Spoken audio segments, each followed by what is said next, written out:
Cara, o ponto é... No fim das contas, cara, o que a gente tá falando nessa coisa do tempo melancólico é de uma busca de uma tentativa de nova experiência. Sim. Saca? Uma experiência que repensa o passado, de alguma forma. Só que, enfim, tudo bem que isso não... Acho que isso não tava gravando antes, mas whatever, assim, né? A experiência da contemporaneidade, ela tá num lapso, entende? A gente tá tentando ressignificar o passado de alguma forma para criar uma diferença, uma coisa nova e tal. Mas por algum motivo isso não tá acontecendo propriamente dito, né? Fica um gap. E esse gap é um gap complexo, assim, né? Tipo, por que a felicidade ressignificada não dá em nada? Você está ouvindo Teologia de Boteco.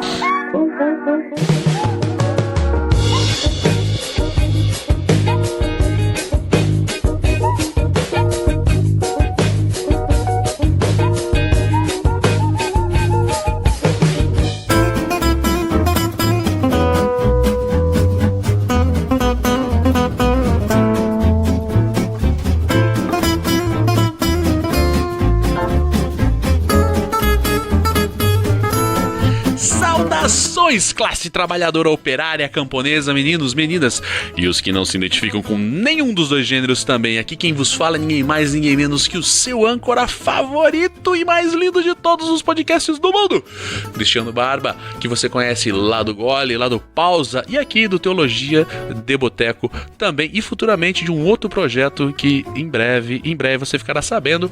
O Lucas lá do suposto escritor, suposta leitura, perdão, já participou, inclusive. A Mari também, do Marinados, também já participou.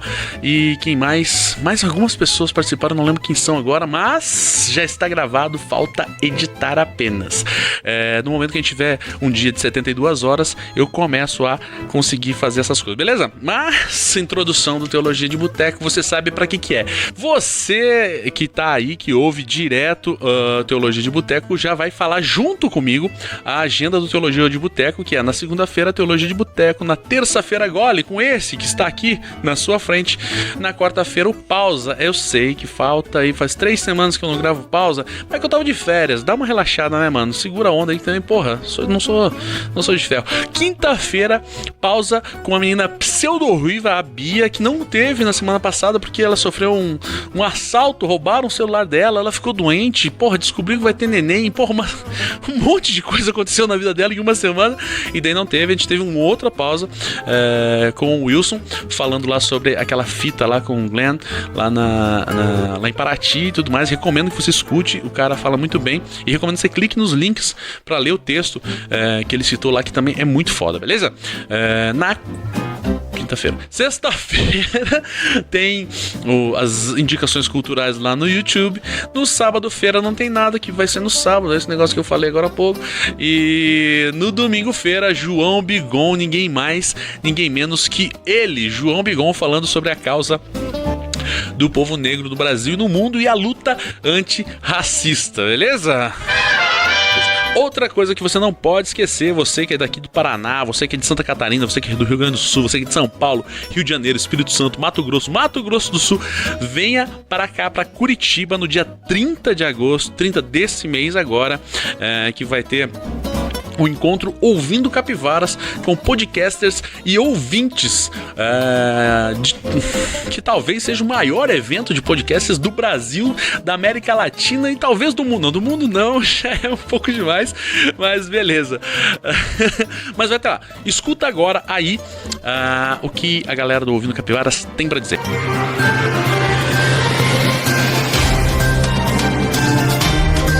Tá todo mundo falando que 2019 é o ano do podcast, mas é claro que nós somos muito mais que todo mundo. Se liga aqui.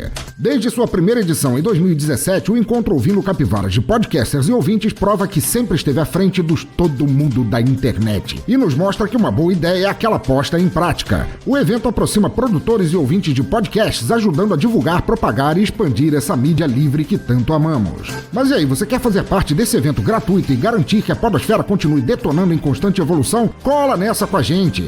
Ouvindo Capivaras 2019 acontecerá dia 31 de agosto, à 1 da tarde, lá no Hotel Centro Europeu, na Praça General Osório 61, centro de Curitiba.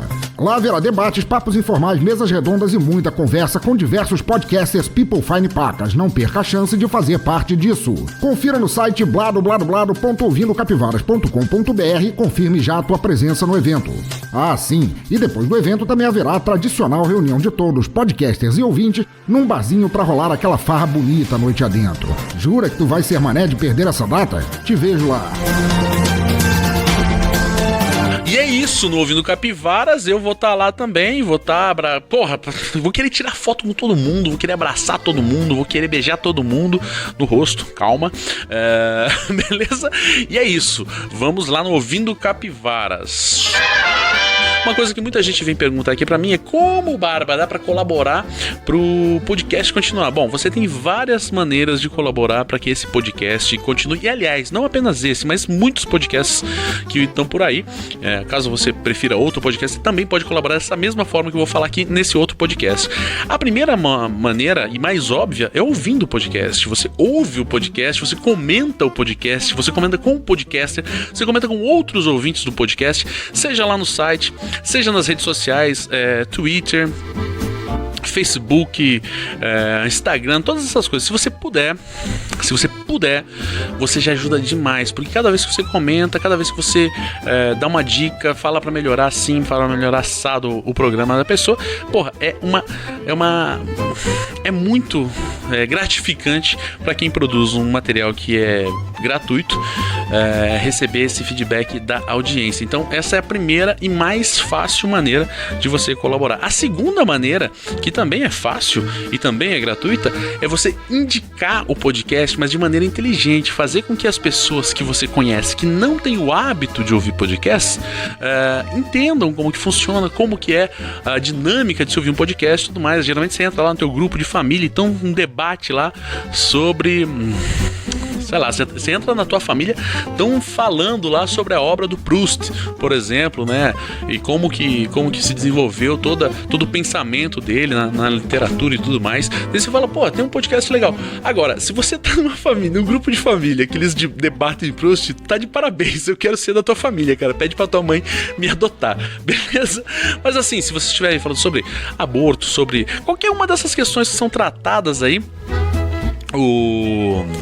que são tratadas no podcast, no Teologia de Boteco ou em outros podcasts, você pode indicar para as pessoas no teu grupo, grupo de família, grupo da igreja que você vai, centro espírita, grupo de escoteiro, grupo do condomínio, grupo de chá de bebê da sua amiga que está grávida.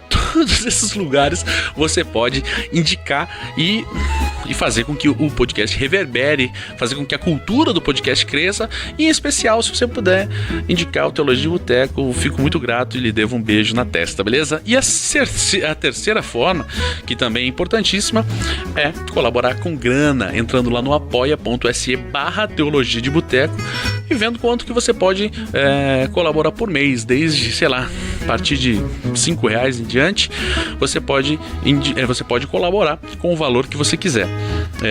Outros podcasts estão por aí, tem outros sistemas, alguns são apoia-se também e outros têm outros sistemas, mas é tudo mais ou menos isso. Então, se você puder ouvir, reverberar, indicar ou colaborar com grana, todas essas formas são super positivas para quem é podcaster, beleza? Então é isso, só para recordar a agenda: segunda-feira Teologia de Boteco, terça-feira Gole Comigo, quarta-feira tem o Pausa, quinta-feira tem o Gole com a Bia, sexta-feira tem Caderno do Fiado lá no YouTube, sábado não tem nada, domingo tem João Bigon no Gole também, beleza? Fica agora ouvindo aí o Tarek nos ensinando sobre a obra do Proust.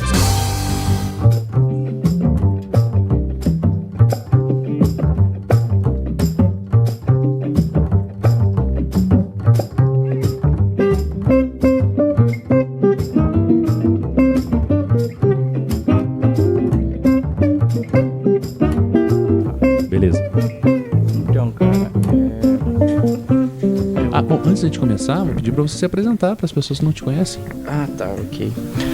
Olá, meu nome é Tarek, eu sou calvo. Faz um pouquinho mais perto da tua boca aqui. Eu sou calvo, não, mentira, não é. Mas eu também sou, então...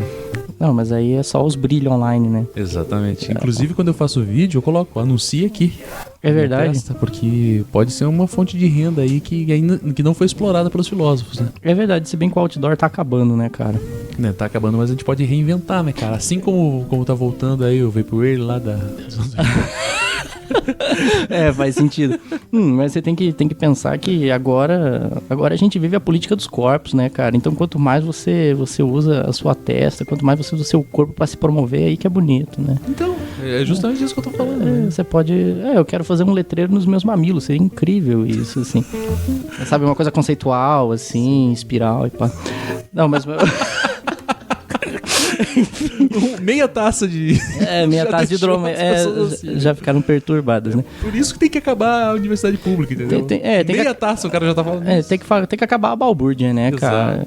Essas coisas aí, profanadas aí, essas depravação, tudo aí, ó, tudo umas bobagens. Mas assim, né, o meu nome é Tarek, eu tenho 25 anos. É um belo nome, eu queria dizer, Tarek. É bonito, né, é bonito. Geralmente confundido com Derek, mas ainda assim, um belíssimo nome. Derek é um belo nome, mas é um nome já de... Já tá na boca do povo, né? Existem várias questões, né? Meu nome é Derek, Eric, Pericles. Sim, Pericles. Já aconteceu. Pericles, Thales, né? Eu tenho uma variedade de nomes, assim, indiscutível. E eu não sinto mais vontade de tentar corrigir muitas vezes. Eu simplesmente aceito, sabe? Eu não sei se é um problema de dicção minha, mas quando eu falo ao telefone, algumas pessoas... Eu falo Cristiano, eu falo Alexandre? Eu falo, cara, da onde que você tirou Alexandre?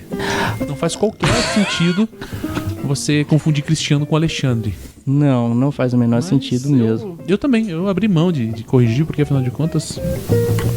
isso aí o meu nome, né? A minha identidade é uma coisa menor nessa sociedade. Olha, é verdade. Eu, na verdade, quando tenho esse tipo de questão, ou quando eu preciso me apresentar num ambiente que eu não precisa mostrar nome formal e tal, eu já digo o sobrenome de uma vez, porque como meu sobrenome é Alexandre, é muito mais palatável, sabe? Então daí a pessoa deglute mais fácil, é Alexandre, olha lá, ele lá, e pronto, fechou, sabe? Mas é Alexandre Tarek? É Tarek Vivan Alexandre, não, né? Peraí, foi o contrário então, né? Porque Alexandre é o primeiro nome e Tarek tem cara de ser sobrenome. Tem? Pense nisso. Ocidentais malditos. Eu tenho 25 anos, eu sou formado em filosofia pela Universidade Federal do Paraná. Terminei meu mestrado faz uns 30 dias e trabalho com uma revista. Eu sou colunista da revista TXT Magazine, eu escrevo lá eu assino a coluna em Notifilia lá. Vou colocar um link aí no post. Sim, por favor, coloque. Subscreva. Não esquece de curtir meu canal, viu, galera? E eu vim a convite do Cristiano falar da minha dissertação, né? Ou foi o álibi para eu estar aqui, assim... Na verdade é mais pra beber e fumar. E a gente vai gravar pra dizer assim, vim aí, é pra beber e fumar? Não, claro que não, a gente veio aqui pra gravar. Sim, porque tem que ser motivos idôneos, né, cara? Exato. Sempre motivos idôneos, né? Mas assim, o ponto, meio que trazendo aquela discussão a respeito de uma felicidade que a gente não consegue alcançar e tal, eu acho que tem muito a ver com a minha dissertação, né? Eu comecei a fazer minha dissertação, ou melhor, houve uma mudança de rumo muito grande no meu modo de pesquisa, em função da doença do meu pai e tal, né? Veja bem, eu estava nas entrevistas de mestrado quando meu pai se descobriu com câncer, cara. E meu pai tinha que fazer uma cirurgia urgente, assim, o mais rápido possível, porque ele estava completamente ictérico e tal, ele tinha uma obstrução na vesícula em função do inchaço no pâncreas, que é onde estava o tumor e tal. E isso foi um abalo. Eu já estudava Proust antes, né? Eu fiz minha monografia sobre Proust, só que muito embasado no pensamento do Deleuze e tal. E a pegada era completamente diferente, assim. E quando isso aconteceu, e o meu pai, na verdade, não é que ele se descobriu com câncer, ele praticamente morreu em função disso. Ele saiu do hospital, ele era um absoluto vegetal. Aí eu entendi que a vida é um negócio um pouco mais embaixo para certas coisas, assim. Já tinha vivido a experiência da morte em função de outras pessoas. Minha irmã já havia morrido e tal. Mas eu acho que, para mim, ainda era muito inacreditável que meu pai, que para mim foi uma figura muito forte, pudesse perecer, assim. E isso isso mudou um pouco certas premissas pra mim, assim. E acho que caiu um pouco naquela premissa do irreversível, sabe? O tempo destrói tudo. E ali eu comecei a fazer a pesquisa. Então, eu tento desenvolver na minha dissertação uma leitura sobre o Proust que fale sobre uma teoria da melancolia, assim. Então, assim, né, para quem não conhece, o Marcel Proust é um literato francês, né, do finalzinho do século XIX, início do século XX, né, ele vai morrer em 1922, e ele praticamente tem uma obra só. Ele tem uns outros tontos e um outro romance interminado, mas a grande obra da vida dele é o Em Busca do Tempo Perdido, né, que é La Recherche du Temps Perdu e tal. E é uma obra enorme, uma das coisas mais gigantescas da história da literatura ocidental, tem 3.500 páginas, dividido... É uma ignorância, né, cara? É um absurdo. Eu lembro que tinha uma frase ótima que um amigo meu dizia, e eu nunca mais esqueci, que ele falava, porra, tem uma coisa que o Thomas Mann falou que eu nunca mais esqueci, né? Que é tipo, é uma audácia você oferecer um romance de 1.000 páginas pra alguém e falar, ó, leia. Sim, exatamente, cara. Porra, é muita coisa. A gente tá supostamente na pós-modernidade, né? 1.000 páginas? Não, cara, eu quero 30 páginas. Não, me veja um podcast de 30 minutos. É isso que as pessoas querem. Isso é verdade. E veja bem, né, cara, hoje, isso tanto é uma tendência que hoje, os romances que a galera solta é tudo pequenininho, né? É 200, máximo 300 páginas. Você não tem mais os catataus, assim, de 500, 600, 1.000 e tal. E veja bem, né, o cara tinha um projeto megalomaníaco nesse naipe e ele publicava isso pela editora Gallimard, né? A história da vida dele é uma história de pura destruição e dor, assim, né? O cara era burguês, rico, mas... Caralho, pura destruição e dor. O cara com 8 anos de idade já descobriu asmático, assim. Então, e ele tinha crises de asma terríveis, que ele não conseguia fazer nada na vida dele. Ele nunca teve um emprego, por exemplo. O único emprego que ele resolveu que ia ter ia ser como bibliotecário da Biblioteca Nazarino na França, do qual ele nunca conseguiu assumir, porque sempre que ele ia assumir ele estava doente. Começa por aí, assim, o cara nunca conseguiu ser nada na vida. Além disso, o sonho da vida dele era ser literato, ele sempre quis ser literato. Começou a escrever com uns 25 anos. Um dos livros que ele escreveu primeiro foi O Prazeres e os Dias, baseado na obra do Hesíodo, né, Os Trabalhos e os Dias e tudo mais. Foi um absoluto fracasso. Ele foi extremamente criticado na época pelo livro. E ainda haviam críticas pessoais a ele, né, em função de que ele era considerado um cara afetado.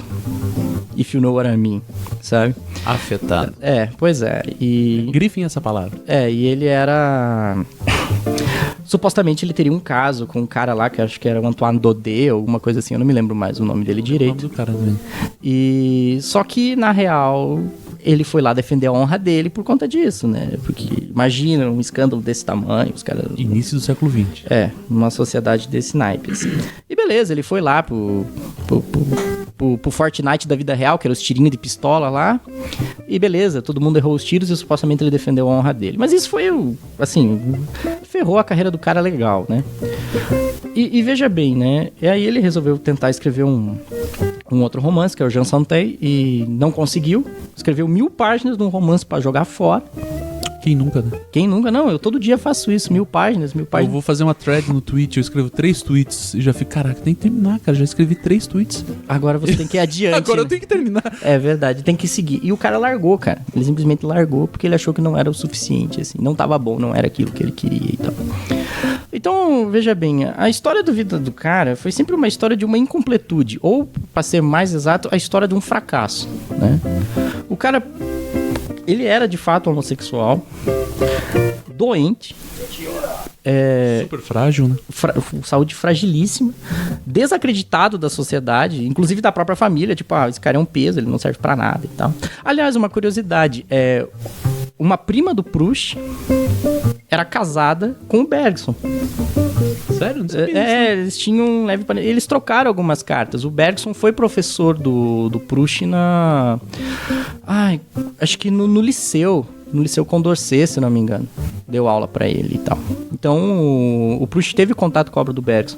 Então, apesar de tudo isso, ele era um cara que lia muito. E ele lia das mais variadas formas e das mais variadas coisas, né? Então, desde tratados de arquitetura até, sei lá, obras de ciência aplicada, assim. Calma, estou respirando. Então, assim, como é que eu posso dizer? A obra do Proust, ela vai ser uma obra que vai acontecer, ela vai ter o seu verdadeiro desempenho já um cara maduro, assim. Ele já tinha 40 e tantos anos quando ele vai lançar o Impulso do Tempo Perdido. E ele vai dividir isso na verdade vai ser muito mais volumes, mas acabou se convencionando em 7 volumes, né? Que é o que a gente usa hoje. Ah, e detalhe, essa também é bom. Quando ele lançou pela primeira vez o Impulso do Tempo Perdido pela Gallimard, a editora Gallimard... Que ano foi isso? 1913, se eu não me engano. Posso estar enganado. Ele morreu em 29, né? 22. 22? Se eu não me engano, foi em 1913. Posso estar enganado, mas se eu não me engano, foi em 1913. Quem leu o primeiro original na Gallimard do Proust foi o André Gide, cara. E aí, olha mais um fracasso, o André Gide recusou o trabalho do Proust. Isso, inclusive, foi uma pedra no sapato do André Gide o resto da vida, assim, por ele ter recusado. Quinto Beatle. Assim. Ele foi... ele foi tipo o quinto Beatle, assim, foi bem lamentável. Até porque o André Gide não gostava do Proust, tinha isso também, assim, mas foi recusado. Também, né, eu faço as contas, né, chegou na Gallimard um cara que de repente traz uma caixa de televisão de tubo, sabe, fala, não, lê aí. 4 sacolas, assim, de papel. Não, dá uma avaliada aí e tal, e o Gide leu e já não vi nada demais, isso aqui pode ser recusado, tchau e bênção, assim. E o Proust, lógico, ficou muito sentido e tal, e daí ele foi publicar com um outro cara, que eu não me lembro agora o nome dele, e publicou, e o primeiro volume, que é o No Caminho de Swan, foi um sucesso, vendeu bem, o pessoal gostou e tal. Aí que ele vai finalmente começar a ter uma certa vida de certo prestígio, daí o próprio Gallimard vai querer fazer as obras dele, vai querer editorar as obras dele, aí tem uma correspondência, sem mentira, desse tamanho, assim. É enorme, é realmente enorme, entre ele e o Gallimard por causa das obras e tal. É bem interessante, assim. Até porque o Proust era um cara complicado, assim. Era um cara que mandava, tipo, 4 cartas por dia, assim, pro Gallimard, falando sobre as coisas mais random possível, e ao mesmo tempo o Gallimard tinha que atender a demanda do cara de atenção e tal. Era o cara do textão do Facebook, mas analógico, né? Exato. E tudo era uma pessoa de uma ansiedade terrível, assim, cara. Era impressionante.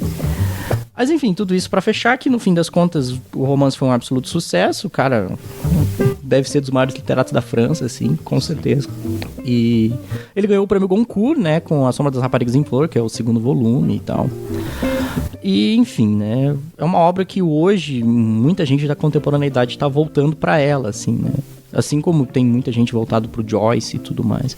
E uma das características muito interessantes que a gente acaba sempre voltando é por um aspecto que é o aspecto central da obra do Proust, que ele trata é o problema do tempo, entendeu? Uhum.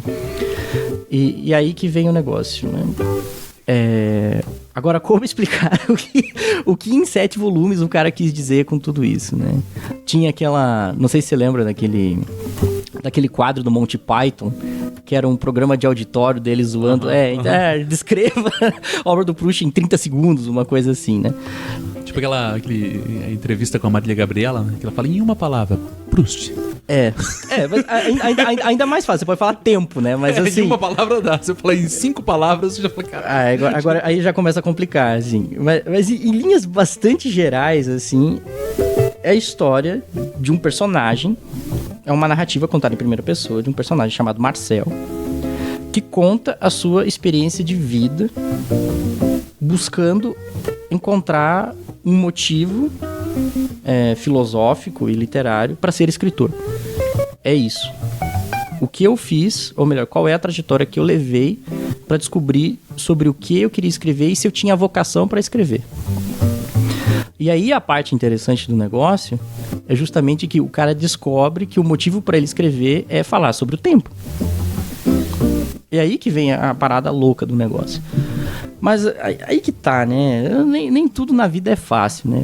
Para isso, ele vai começar a contar uma experiência sobre o tempo que vai retomar lá a infância dele, né?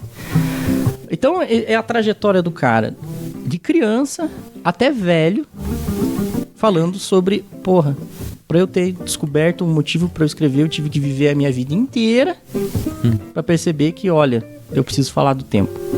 E falar do tempo é falar de como eu vivi esse tempo. Resumidamente, é isso, assim. Uma experiência pessoal. Pois é, aí que começam as coisas malucas, assim, né? Como é que eu posso dizer? Esse tempo dentro do Proust, ele não é exatamente um tempo de uma subjetividade. Sei lá, tentando estabelecer um paralelo, assim. Quando você lê, por exemplo, o Ulisses do Joyce, que você vai ver lá, você tem 2 fluxos de consciência mais constantes, que é o do Dédalus e o do Bloom, certo? Mas todas essas experiências partem do sujeito Dédalus e Bloom, certo? Ou seja, o espaço e o tempo que ocorrem ali na exterioridade são contados por eles. No caso do Proust, existe uma questão um pouco diferente. Não é que a narrativa em primeira pessoa esteja falando de um ponto de vista de uma terceira, não se trata disso. Mas a questão é, parece que só faz sentido que a narrativa do Proust aconteça e que ela fale do espaço, porque ele, como sujeito, é o tempo. Só faz sentido que aquilo seja uma narrativa enquanto tempo. E aí que vem um ponto que a gente começou a falar. Ele vai ter... A premissa fundamental dele, que era aquilo que a gente estava falando agora no começo, que, enfim, estava falando da minha experiência pessoal, é o tempo, enquanto passa, ele destrói as coisas. O tempo destrói tudo, né? Que era a premissa do irreversível. E pro Proust é exatamente isso. O tempo que passa, o tempo que está decorrendo, é considerado como tempo perdido. Isso, enfim, é o conceito que a gente usa bastante até pelos comentadores e tal. E o que é esse tempo perdido? Não é o tempo perdido que você não consegue achar. Não é isso. Não é o tempo que, sei lá, tá debaixo do tapete e você não encontrou. É o tempo que você não recupera mais. Que foi desperdiçado. Acho que o termo desperdício é muito bom, assim. Um tempo que passou, foi gasto e não foi feito nada. Então, é ele, de alguma maneira, falando dessa vida passada dele, que ele ficou ali nessa tentativa de descobrir como ele escreveria esse romance, e ele desperdiçou esse tempo porque ele não conseguia achar a resposta. Entende? Então, a história do cara, enquanto romance, já é uma história de perda. Saca? E essa história de perda é o que interessa contar, porque existe uma maneira para ele de fazer com que esse tempo volte. E aí que entra o famoso advento da memória, que tanta gente fala, do aspecto memorialista da obra do Proust e tal. Que é a famosa memória involuntária e o tempo redescoberto e tal. E o que é isso, assim? Como é que esse bagulho funciona, né? Sei lá, por exemplo, eu imagino que todo mundo na vida já tenha passado por isso, que um belo dia você está fazendo vários nadas, aí você encontra qualquer objeto... Rodando a timeline da vida. Rodando a timeline da vida, daí você vê alguma coisa assim e de repente, nossa, isso me lembrou tal coisa, papapá. De surpresa, né? Tomado de assalto. De assalto. Arrebatado. É literalmente um arrebatamento, assim. E quando você tem esse arrebatamento... Essa experiência é tão forte, mas tão forte, que é como se o passado tivesse vindo pro presente. É como se tudo aquilo que você tivesse vivido naquele teu momento de lembrança tivesse vindo, assim. E num rompante. Numa tacada só. Pá! Sabe? E quando isso... Uma experiência que às vezes demorou, sei lá, 4 anos, ele pode ter vindo num único instante. Exato. Exatamente isso. Aquele caso. Pra dar um exemplo bem tosco, assim, ó. Onde eu trabalho hoje, na empresa onde eu trabalho, o produto que as meninas da limpeza usam pra limpar o banheiro é o mesmo produto que é o mesmo produto, não. Tem um cheiro muito parecido com o produto de limpeza da empresa onde eu trabalhava no Japão, que eu passei 4 anos trabalhando lá. Quando eu vou ao banheiro, 4 anos de Japão vem na minha cabeça. É exatamente isso. Muita gente tem essa experiência ligada com a morte, né? Às vezes de sentir o cheiro das flores, das coroas de flores do velório. Uhum. E imediatamente elas lembram da experiência de morte que aconteceu e tal. É muito comum, assim. Então, ele tá falando justamente sobre isso.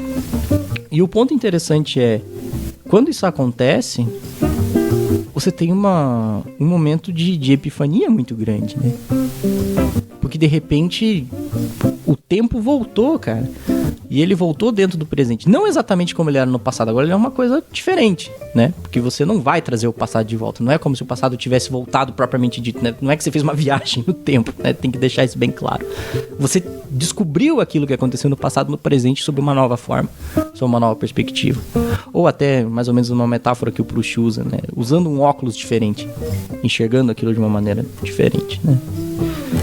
E, enfim, para isso acontecer, ele vai compreender então que toda a tua vida passada é tempo.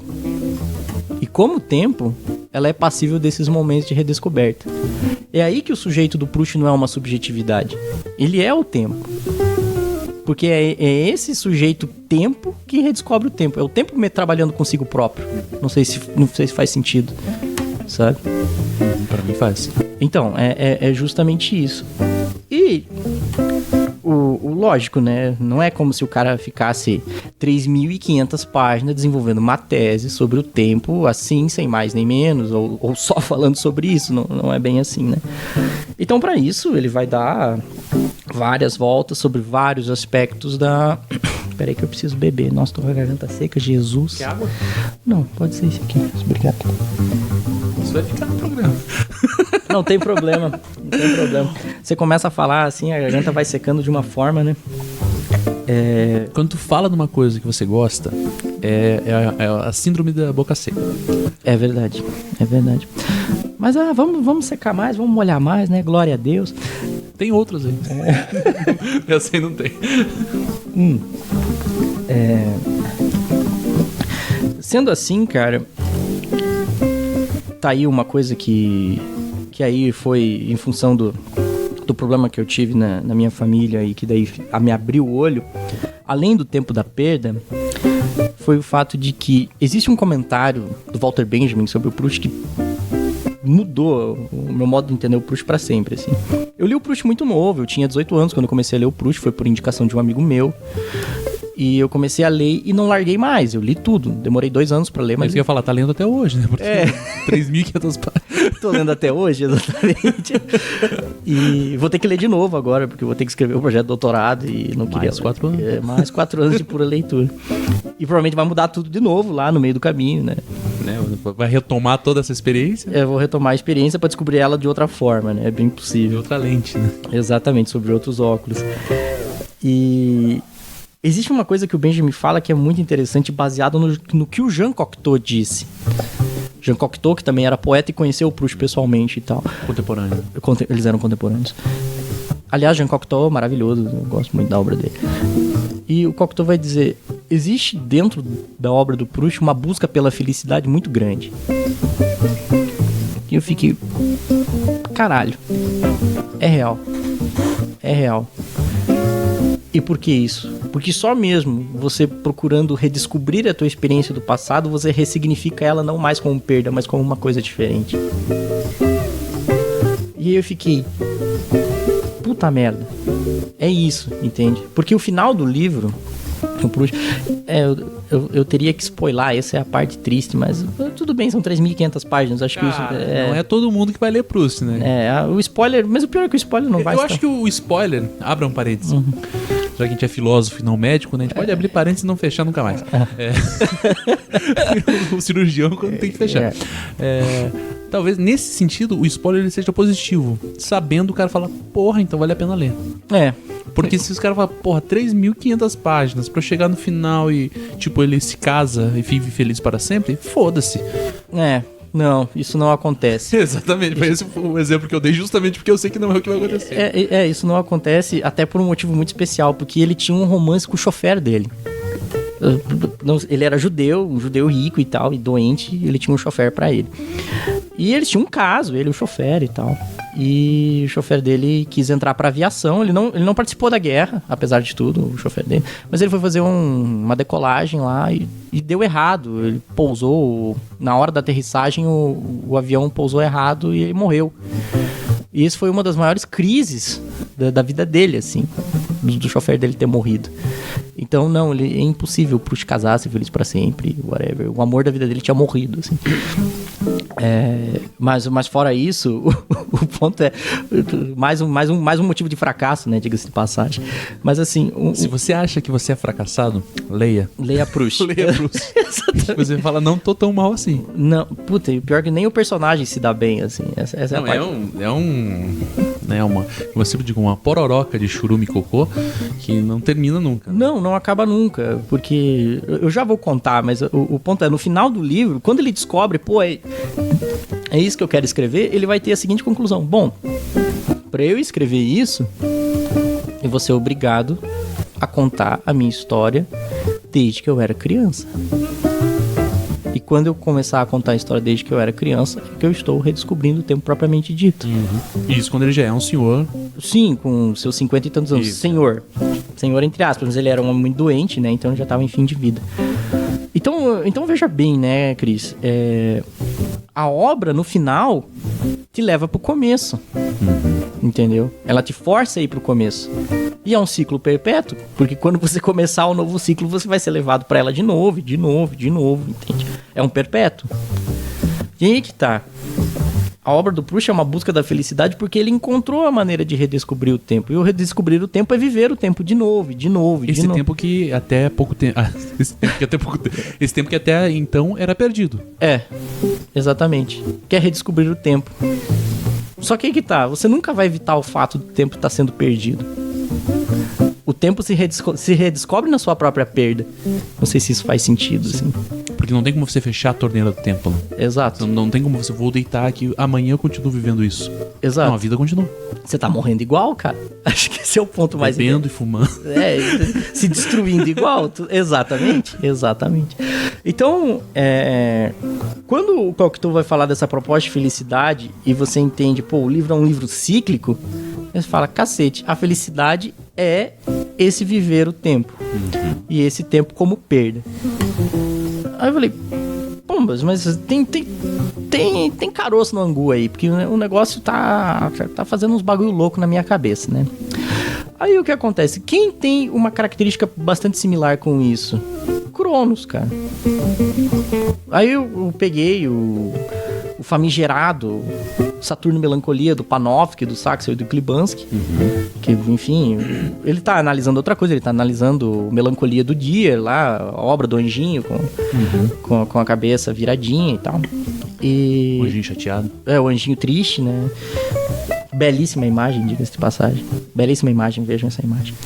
E, cara, chega lá pelas tantas, ele começa a falar, ele faz uma retrospectiva histórica da melancolia e ele vai falar sobre as características de Cronos, o deus Cronos. E ele vai falar duas coisas muito interessantes sobre Cronos. Cronos, entendido na antiguidade, ele tinha duas posturas. A, de ser um carrasco desgraçado, né? Que simplesmente amaldiçoava as pessoas porque fazia elas morrerem, e fazia estiagem, desgraçamentos. Inevitabilidade, né? Desgraçamentos em geral.com.br.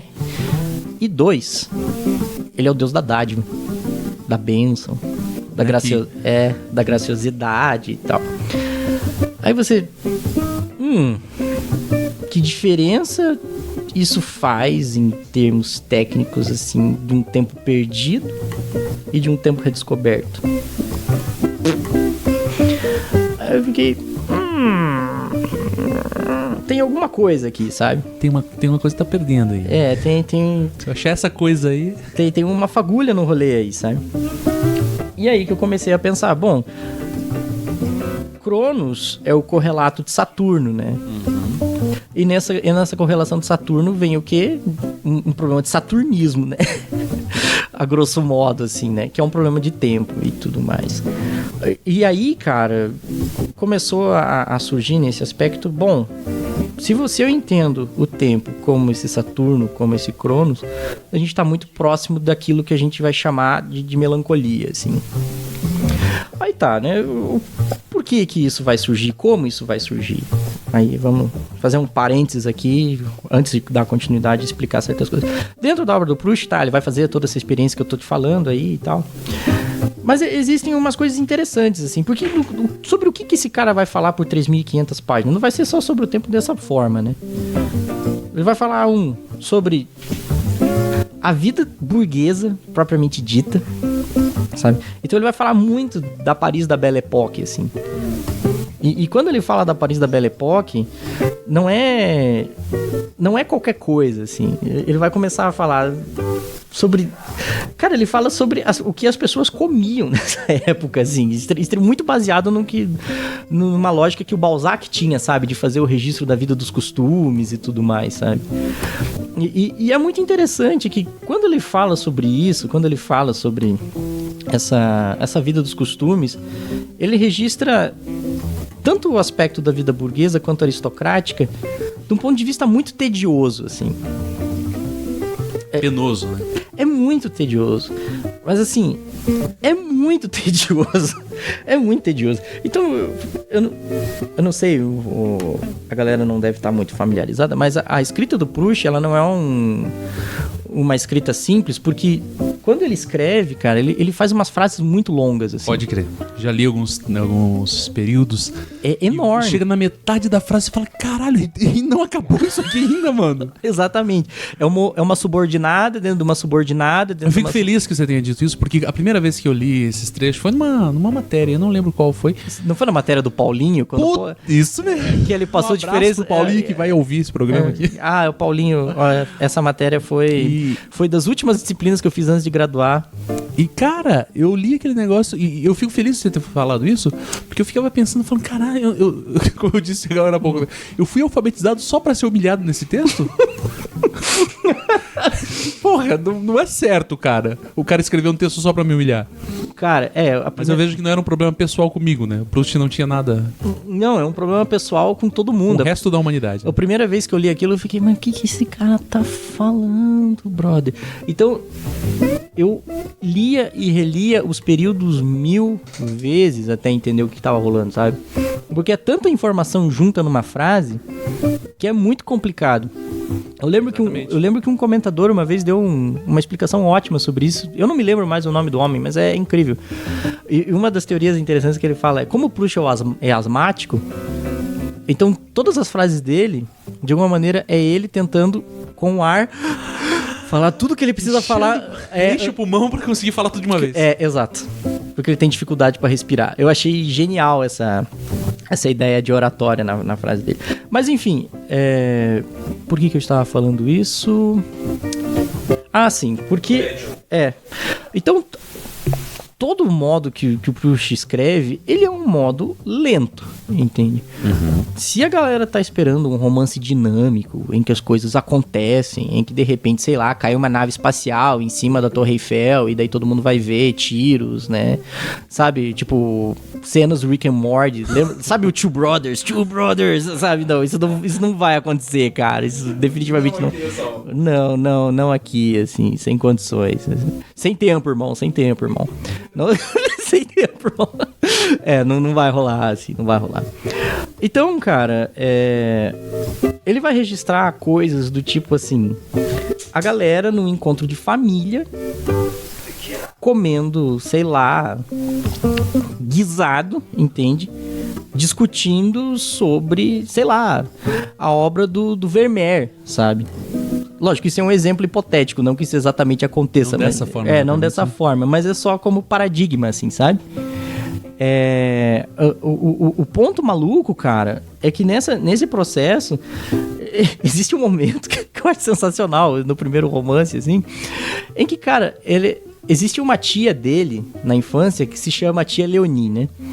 E a Tia Leonie é uma velha doente, ela tem uns problemas de dispepsia, ela tem umas indigestão maluca e vive o tempo todo na cama, né? Uhum. E ela tem uma empregada, que é a Françoise. Uhum. E a Françoise faz tudo pra ela e tal, né? E existe um determinado momento muito interessante em que a véia, ela precisa achar motivo pra dar viva, assim, né? Porque ela não tem nada pra fazer, ela passa o tempo todo deitada. E ela fica olhando pela janela da casa dela. Aí, de repente, ela chega berrando, né? Ô, Françoise, vem aqui, Françoise, não sei o quê. E sobe, a Françoise muito louca, né? Daí, você viu que a senhora fulana de tal trouxe ali da feira uns aspargos bonitos? Uns aspargos grandes e tal? Daí, pois é, né, dona Leonie? Ela comprou ali não sei aonde. Pois é, né, mas tá... Quem nunca viveu essa situação? Sim, Quem nunca viveu a situação de um idoso chegando falando uma coisa super ok pra vocês, como se fosse a coisa mais maravilhosa da face da Terra? Não, e detalhe, daí, não, você poderia dar um jeito de descobrir onde é que ela arranjou esse aspargo, né? Porque minha nossa, imagina, né? A sopa maravilhosa que a gente vai fazer com isso, né? E tipo, a Débora falou assim, não, pode crer, vou lá buscar sim, é nóis, sabe? Quem nunca viveu essa situação? Então, aí existem esses momentos muito paradigmáticos, assim, no Proust, cara. Ou então, umas coisas do tipo... Ele vai falar muito dos salões intelectuais da época dele, assim. Aí, nesses salões, existe tanto os salões da burguesia, né? Quanto os salões aristocráticos, né? Obviamente, né? E tem um personagem muito em particular que ele vai dar muita atenção, que é o Swann, né? E o Swann é, tipo, um cara super rico, de família judia e tal, e que convivia com a aristocracia francesa. Só que ele se apaixona por uma mulher, que é a Odette. E a Odette, de acordo com o Proust, ele era uma cocota, assim, né? Ela era uma moça de sociedade, mas não exatamente muito culta, não exatamente muito nada, assim. Ela era muito bonita, ponto, né? E um dos negócios interessantes é que ele começa a frequentar os salões que ela frequentava, que era o salão do Verdurand. E o que era o Verdurand? Verdurand eram nada mais e nada menos do que uns burgueses que queriam bancar de nobres, que vem naquele papo do dandy que a gente tava falando agora. Exato. Sabe? É exatamente o mesmo lance, assim. Aí o que rola, né? Rolam umas coisas muito chatas, cara, do tipo, o cara lá senta pra conversar com ela. Na verdade, ele tá lá por interesse, ele quer ficar com a menina, ele tá interessado nela e tal. Quer transar, né? É, ele quer get laid, né, mesmo? Exatamente. E nesse get laid aí... Umas coisas que não mudam na história da humanidade. Não. O chaveco infinito é o chaveco infinito, né, cara? E nesse processo de chavecação intelectualizada, em que você come, sei lá, lagosta e toma vinho, ele vive umas coisas muito patéticas, assim. Então, começam a mostrar registros dessa burguesia que o Proust faz e ele ironiza de uma maneira muito forte, assim. Tem um cara lá, que é o Dr. Cotard, que frequenta o Salão Verdurand e tal, que ele é médico, né? Ele é um médico cirurgião, se eu não me engano. E uma das coisas interessantes que esse médico cirurgião faz é que ele nunca tem opinião de nada, de porra nenhuma, assim. Sabe aquela pessoa que o tempo todo ela usa frases do Tumblr pra justificar qualquer pensamento que ela tem?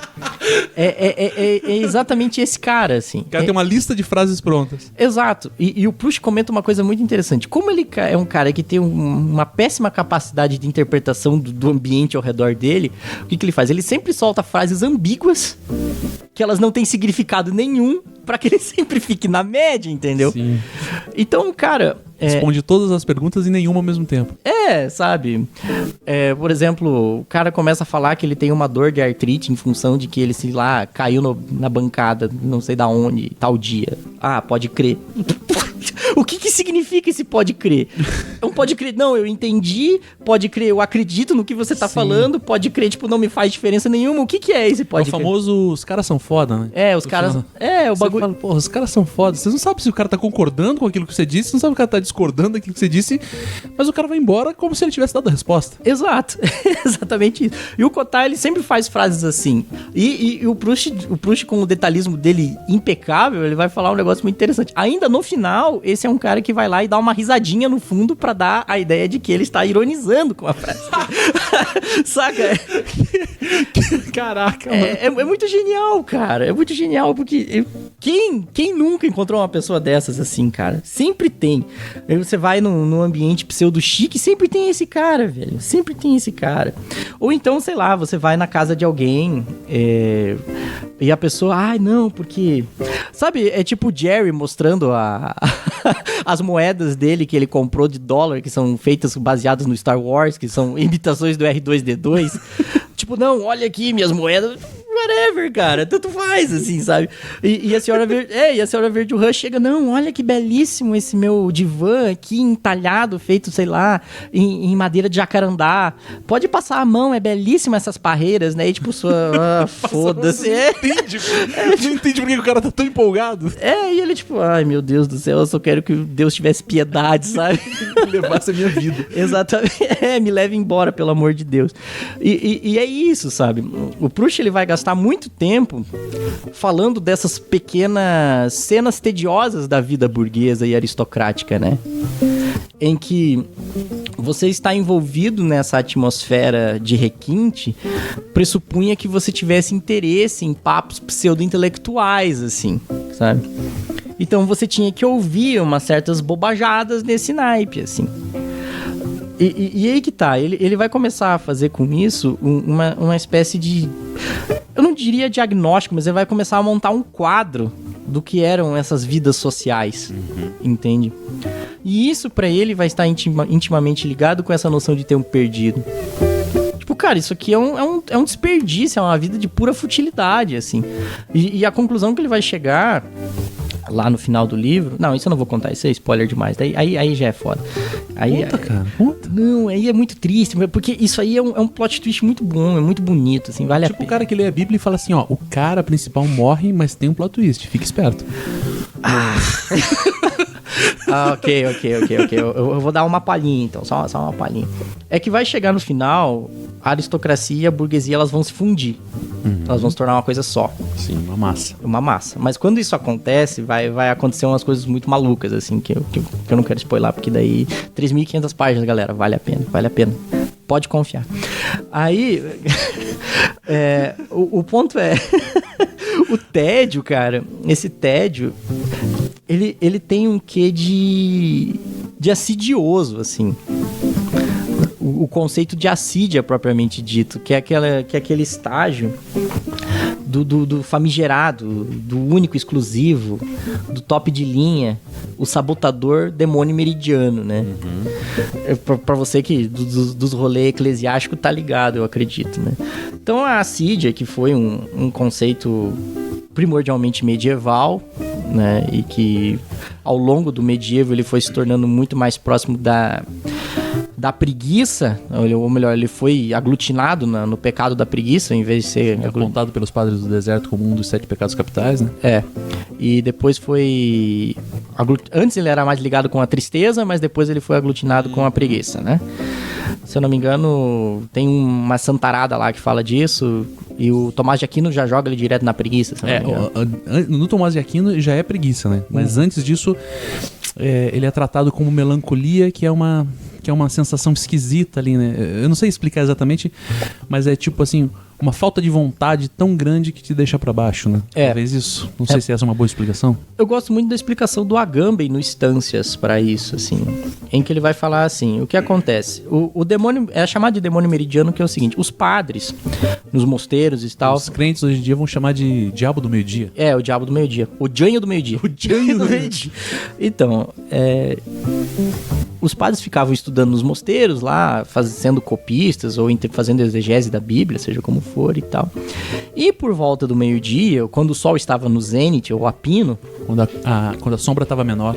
Quando a sombra estava menor, misteriosamente, muitos desses caras tinham grandes crises de sono, assim. Muito sono. Muito sono mesmo. E o que acontece? Dentro desse sentimento de sono, acontecia uma angústia muito grande, relatada por eles, em que se tinha uma vontade de fazer muita coisa, se tinha uma vontade de grandeza de muita coisa, não, vou produzir muito, vou fazer a puta que o pariu, mas o cara não conseguia, porque ele sentia sono. Então, o corpo dele impedia ele de fazer isso. Tinha fome, mas não tinha. Queria sair dali, mas não conseguia. Queria escrever, mas não conseguia. Eu ficava num estado de transe de nada. E o resultado é que ele dormia. Entende? E isso foi começado a chamar de demônio meridiano. E o que é o ponto interessante da assídia? Ou da assédia, dependendo da tradução, né? É que, por mais que depois o cristianismo tenha ligado isso com a preguiça, como eu falei antes, isso era ligado com o conceito de tristeza.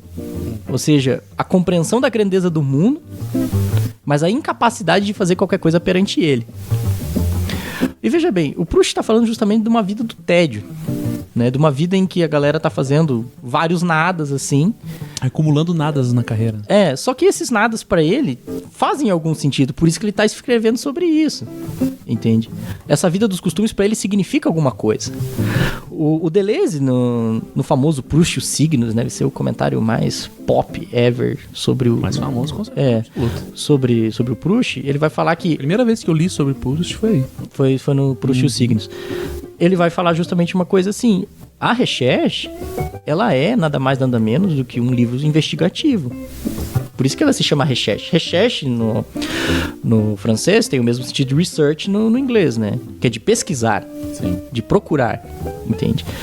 Então, ele tá procurando, ele tá fazendo uma investigação sobre alguma coisa. Então, quando ele escreve sobre essas pequenas mundaneidades, sobre o tédio, sobre essas futilidades da vida, não é por acaso. Ele tá tentando entender o que tá acontecendo, mas ele não tá conseguindo. Sim. Saca? É aí que tá o negócio. É como se esse tédio, essa assídia... Ou melhor, como se esse tédio fosse uma assídia. Entendeu? É um sentimento de tristeza. Meu Deus, tem alguma coisa aqui, tem alguma coisa aqui, tem alguma coisa aqui, mas eu não sei o que é. Entendeu? E esse não sei o que é, o cara fica registrando. E registrando. É o que popularmente, não sei, talvez eu fale uma bobagem, mas é o que popularmente as pessoas vão chamar, não em uma perspectiva clínica, mas o que popularmente o cara vai chamar de ansiedade. Que é aquela sensação de que eu precisava estar fazendo alguma coisa, mas eu não tá saindo, né? Isso. Eu precisava me formar, porque daí quando eu me formar eu vou ter um emprego, mas ele já tá trabalhando. Porque daí quando eu tiver um emprego eu vou ter dinheiro, mas é aquela coisa meio... ou tô falando bobagem? Talvez a gente pudesse... É que a ansiedade ele tem um termo clínico, né? Patológico. Mas afobação, talvez. Afobação. Quando você está muito afobado, querendo vários mil coisas e não faz nenhuma. E por querer mil coisas não faz nenhuma. Exatamente. Que é a famosa empolgação do começo do estudante de filosofia, que ele quer ler a história da filosofia inteira, dele ele acaba... Quero ler a história da filosofia inteira esse semestre, porque daí... daí no semestre que vem eu começo a pós-modernidade, Exato. Só que daí no fim das contas o cara não lê nem o xerox que ele tem, assim. Cara, você definiu algumas carreiras filosóficas aí, cara. Mas se não todas. É meio isso, assim, sabe? Existe uma percepção de uma grandeza, de um sentido grande que percorre essa vida dos costumes, entretanto ela não consegue ser devidamente explicada. Então é aquela coisa, no primeiro romance ele fala, não, eu quero ser escritor, mas eu não sei por que eu quero escrever. Ele deixa isso registrado, assim. E ele ironiza, tanto é que meu pai fala que eu devo ter algum problema na minha cabeça, porque eu nunca sei o que fazer da minha vida, assim. Sabe? Então, e ele começa a falar disso, tipo, isso aqui parece que tem alguma coisa, mas eu não sei exatamente por que isso. Mas assim, eu vou te contar mesmo assim, porque tal que, né? Sabe? Sim. Então é muito o cara contando as coisas que ele supostamente viveu, que não foi ele, mas foi o personagem Marcel que vive. E ele começa a... Que é uma figura dele, né? O problema é que é foda você dizer, não, isso aqui é uma... Não é autobiográfico? Não é autobiográfico. Mas vamos dizer assim, é um semi-autobiográfico. Será que isso é possível? Tem pinceladas de, né? Isso. Tem pinceladas de. Se bem que se pensar bem, toda personagem tem pinceladas do seu autor, né? Mas nesse caso eu acho que é bem explícito, né? Se você pega por aquela tendência de teoria literária marxista do sujeito histórico, né, em que se você pensar que toda obra literária é fruto do seu tempo, sim, sempre há um registro de uma certa subjetividade do ponto de vista de um sujeito que escreve, né. E existem, inclusive, teóricos, né, como Jean-Yves Tadier, por exemplo, que colocam a obra do Proust de um ponto de vista do sujeito Proust. E quando ele coloca isso, ele, na verdade, ele vai partir mais para uma análise psicanalítica, né? Então ele vai interpretar ele mais de um ponto de vista freudiano, em que ele vai entender a recherche como desdobramentos dos problemas pessoais do Proust, né? Eu, na minha dissertação, eu sigo mais a tendência de olhar a obra pela obra, assim, meio que tirando o Proust de lado, sabe? Pelo menos na intenção, é isso que eu faço. Tipo, pensar o sujeito Marcel como um sujeito ficcional, que é o tempo e que ele cuida de si por si próprio. Isso não é uma coisa, assim, assumida por todos não, os leitores? Isso não é convencional. Garoto, aí você me pegou. Eu pensei que era uma coisa convencionada entre todos os leitores de Proust, assim. Não, isso não é convencional, não. O Tadier, inclusive, é um dos maiores comentadores de Proust do mundo, é o Jean-Yves Tadier, e ele pega de uma perspectiva completamente psicanalítica, assim, sabe? Então é sujeitão mesmo. É um cara chamado Marcel. É um cara chamado Marcel Proust que se projeta nesse personagem chamado Marcel pra falar dos pepinos dele, assim. Literalmente é isso, assim. Mas essa tua abordagem, ela é bem sofisticada, né? É amparado em muita gente, né? Então pra eu fazer essa correria que eu fiz, eu parti do Agamben, Sim. do Benjamin, do Deleuze e do Auerbach. São os caras, assim, que eu faço a constelação, assim. Eu mexo um pouco com o Tadier também. E eu encontro uma outra dissertação de mestrado. Se esse cara ouvir isso, pelo amor de Deus, Éder Correia, muito obrigado a sua dissertação. Éder, se estiver ouvindo aí. Foi maravilhosa essa dissertação. Entra em contato, Éder. Foi muito bom, eu queria agradecer muito você por isso. Porque o que acontece? Muita gente, como é que eu posso dizer? É uma unanimidade se falar do problema do tempo em Proust, nas dissertações e teses e tudo mais. Mas existem pouquíssimas pessoas, mas pouquíssimas mesmo, que tratam o Proust como um escritor de melancolia. Muito poucos, assim. E uma das coisas interessantes é que eu descobri, em miúdos, 3 pessoas que falaram sobre isso nas minhas pesquisas, né? Primeiro é uma escritora francesa chamada Anna Henry, que ela tem vários livros falando do Proust como melancólico e tal. A Liliane Marin, que se eu não me engano, ela tem um vínculo com o Roberto Machado, né? Roberto Machado, que no Brasil é um dos grandes leitores de Proust. E o Éder Correia, que fez o mestrado dele também sobre melancolia, mas ele partiu de uma melancolia do ponto de vista de um dos romances do Proust, que é sobre o desencanto amoroso na Fugitiva, se eu não me engano. Na Fugitiva. Enfim. Tédio, voltemos pro tédio. Então, o tédio do Proust vai ser justamente esse aspecto de uma amorosidade que percebe uma grandeza de alguma coisa, mas essa grandeza não dá em nada. Enfim, tá, beleza. Então, what's the fucking point, né, cara? Então, você vai ficar o tempo todo falando disso, não vai chegar em porra nenhuma e é nóis, assim. Vai ficar só recobrando o passado, né? Beleza, punhetas do passado 1000 graus, assim, fucking nostalgia. Podia ser o título do trabalho. Punhetas do passado 1000 graus. Podia. Vai ser o título do podcast. Não, cara. Proust, punhetas do passado 1000 graus. Olha, seria um belíssimo título, não vou negar.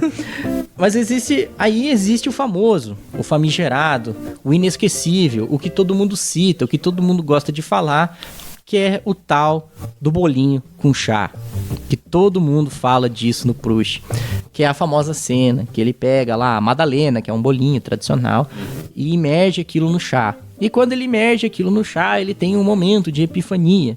E tipo, meu Deus, que sensação maravilhosa que eu estou sentindo. Ai, caramba, o que será que está acontecendo comigo? Ai, sabe? E...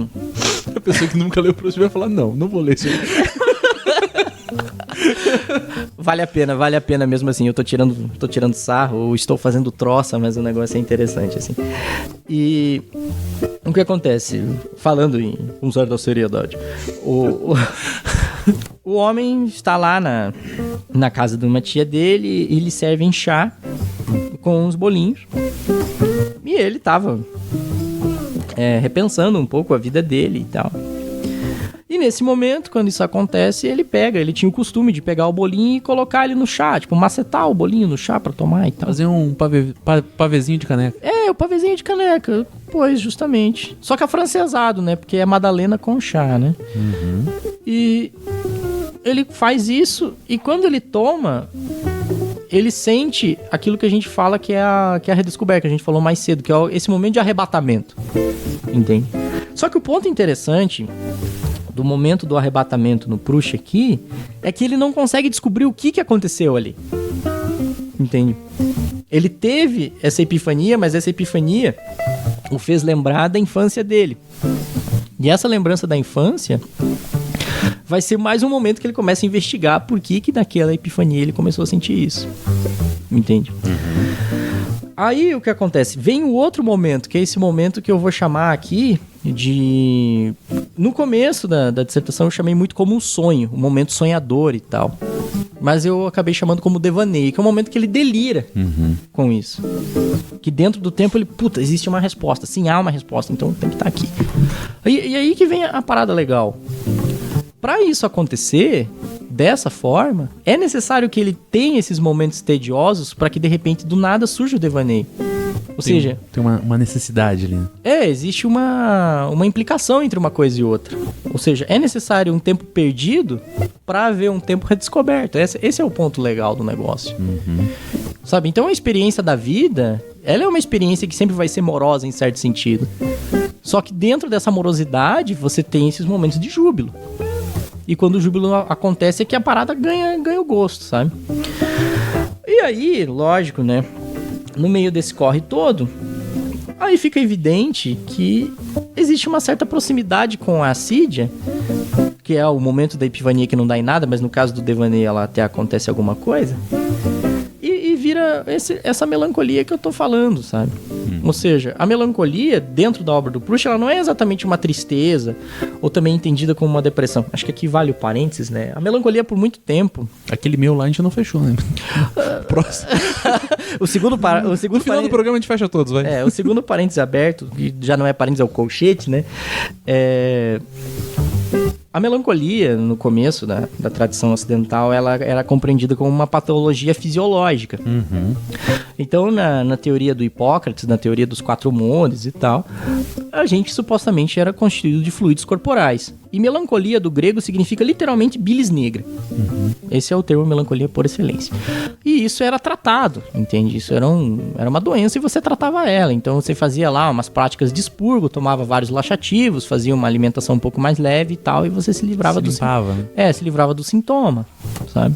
Porque o ideal é que você sempre estivesse com um fluido mais sanguíneo, né? Um pouco mais colérico. A fleuma, que era considerada essa preguiça, essa morosidade, e a melancolia, que já era mais o estado de inanição e tristeza, tinha que ser eliminado.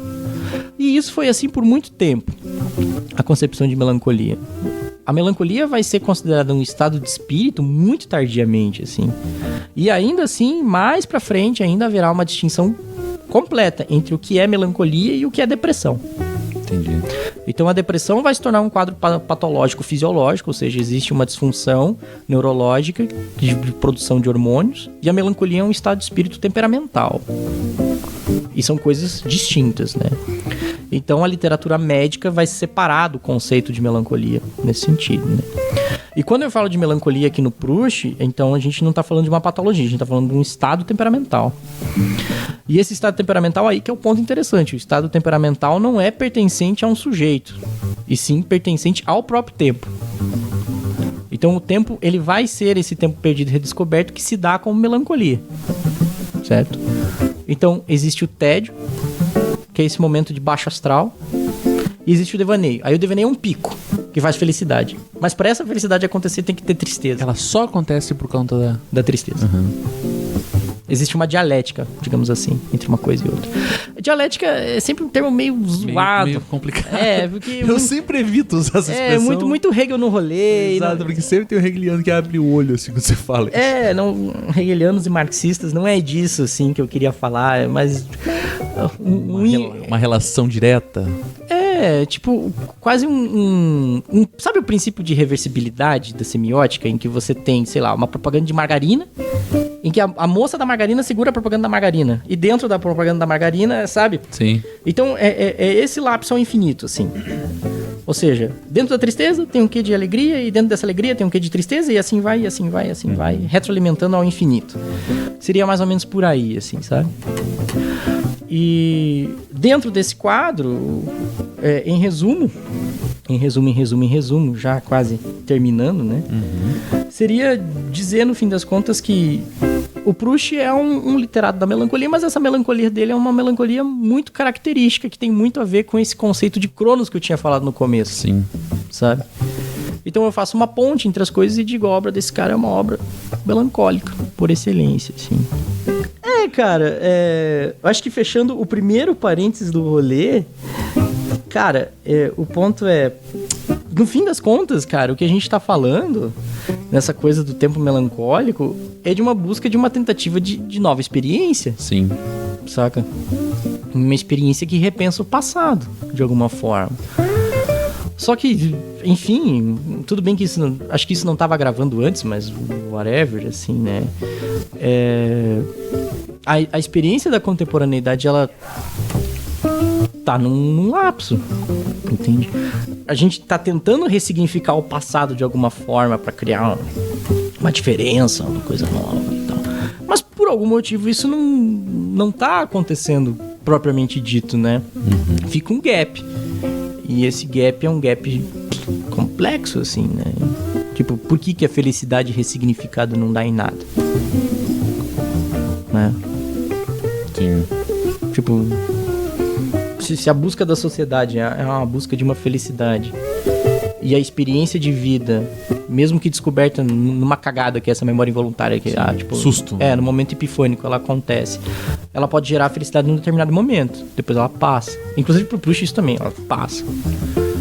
Porque ela tem que continuar, né? Ela passa porque vem a próxima. Exatamente, porque precisa passar. Sim. O tempo é passagem. Sim. Né? É a grande sacada do João Guimarães Rosa no Grande Sertão Veredas, né? Puta que exemplo, mano. Sabe? Travessia. O romance é travessia. É vereda, é caminho. Exatamente, é um trajeto. É um trajeto. Não importa chegar no final, o que importa é ter percorrido. Só que o ponto parece que dentro da nossa sociedade... Você citou Guimarães Rosa, você já me ganhou. Eu sou um gostoso, né? Não, mas, enfim, é que nem, já que você gosta de Guimarães Rosa, é tipo o Manuelzão e Miguelinho, especialmente o campo geral do Miguelinho, né? Miguelinho, qual é a grande descoberta do Miguelinho? Miguelinho quando recebe os óculos, né? Pode crer.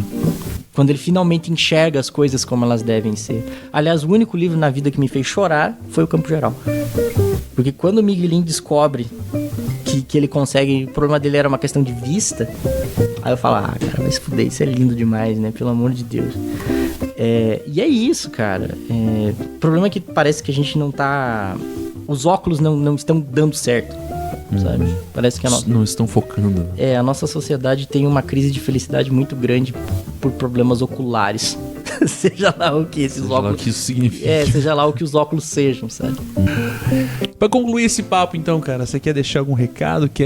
Siga-me nas redes sociais. Se alguém tiver alguma dúvida, se alguém estiver estudando Proust e deparar com esse podcast, se alguém tiver alguma dessas referências que você deu, você citou alguns autores, né?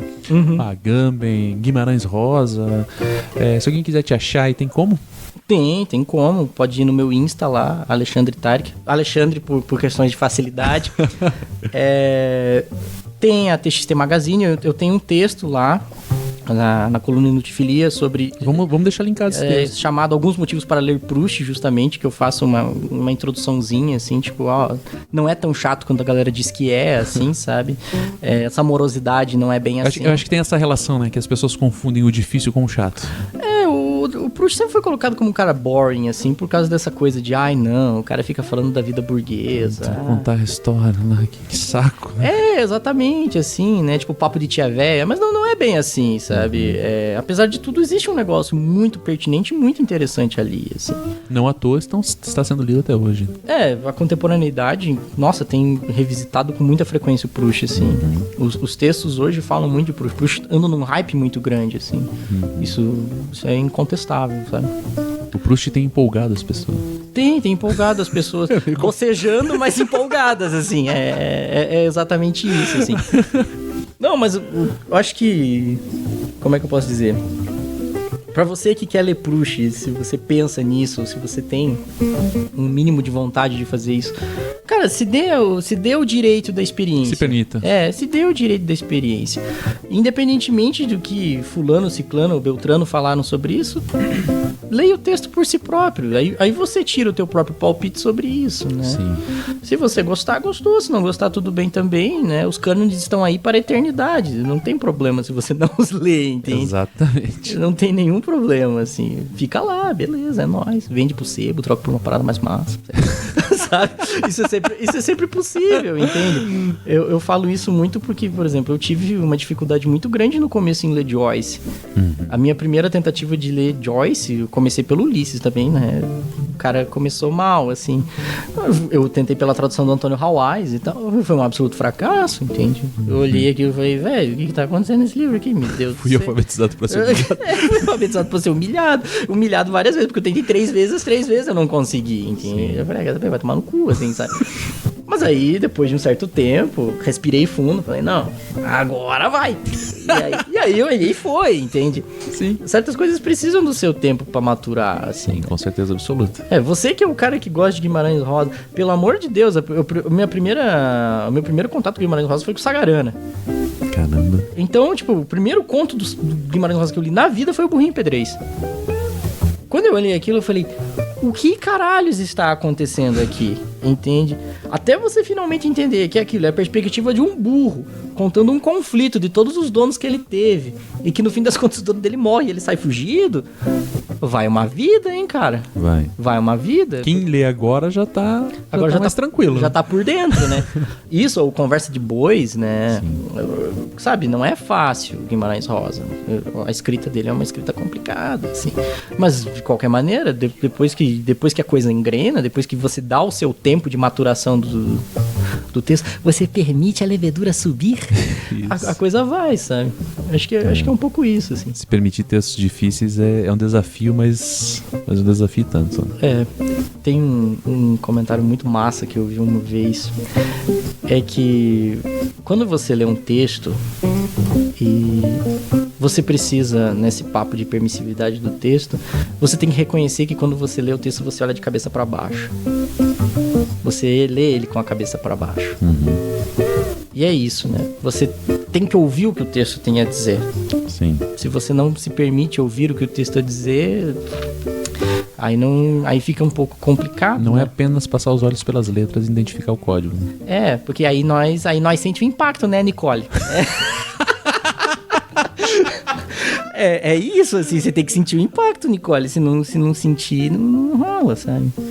Mas o ponto é, essa submissão ao texto, ela é uma submissão que é legal, entende? É uma submissão prazerosa. Fica a dica, fica aí, né, a metáfora, risos. Porque é isso, sabe? Você precisa abrir o coração e ir de peito aberto pro texto, senão não...